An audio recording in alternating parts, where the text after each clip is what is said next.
dengan hormat kepada Bapak Kapolri untuk segera melakukan atau membentuk tim khusus lah. Karena kami menganggap pelaku ini adalah oknum, kemudian dengan satuan yang khusus. Jadi artinya orang yang bisa masuk menjadi anggota kepolisian itu adalah putra-putri terbaik bangsa. Kita sepakat itu ya. Nah, kemudian tidak semua anggota Polri itu bisa masuk Densus. Artinya orang yang bisa masuk Densus itu selain dia putra-putri terbaik, dia itu sudah double atau triple keahlian khusus. Oleh karena itu kami berharap agar dibentuk tim khusus untuk melakukan pemeriksaan ulang terhadap perkara ini, melakukan pengawasan, kemudian melakukan pendalaman. Itu yang kami harapkan.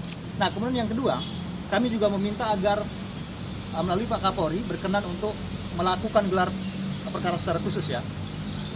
Dilakukan perkara khusus karena kami memandang bahwa perkara ini lama prosesnya berjalan ya. Mungkin sebelumnya juga kami sudah menyampaikan proses dari awal. Di laporan kami ini juga kami menceritakan semuanya kronologisnya dari awal sampai kemudian tanggal 15 atau tanggal 16 rekonstruksi gitu ya. Jadi di samping itu juga kami meminta agar proses perkara ini juga dilimpahkan atau ditarik penanganannya, dikembalikan ke Mabes Polri yang semula ditangani oleh Unit 4 Resmob Polda Metro Jaya. Itu salah satu dari 4 sampai 5 poin yang kami sampaikan dalam surat itu. Kemudian yang keempat juga dari awal kami sudah menyampaikan bahwa pasal yang diterapkan terhadap si HS ini sangat ringan gitu ya. Di mana-mana kalau orang yang melakukan itu adalah orang dalam sendiri, katakanlah korupsi misalnya. Jadi orang yang disangkakan korupsi itu pasti dikenakan pasal yang paling berat. Bahkan kalau dia dilakukan oleh seorang pejabat atau bupati, gubernur atau DPR, maka ada hukuman pemberatan gitu. Tetapi di kasus kami ini kok kenapa pasal yang disertakan itu kok pasal ringan ya, 338 itu.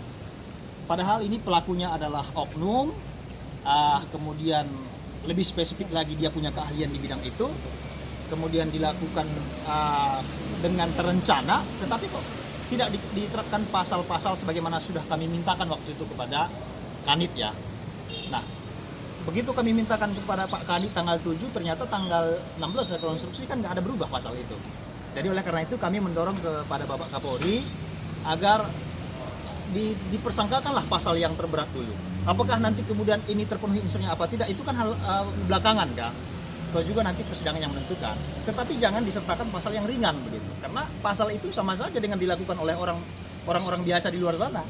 Orang-orang yang tidak berpendidikan, orang pemabuk lah, orang-orang ya katakanlah orang-orang masyarakat biasa lah yang tidak punya kompeten. Ini kan dilakukan oleh orang yang punya kompeten menurut kami ya. Artinya dia menghilangkan jejak pun dia memahami si tersangka ini begitu. Berarti abang berharap HS itu dijerat dengan berencana ya?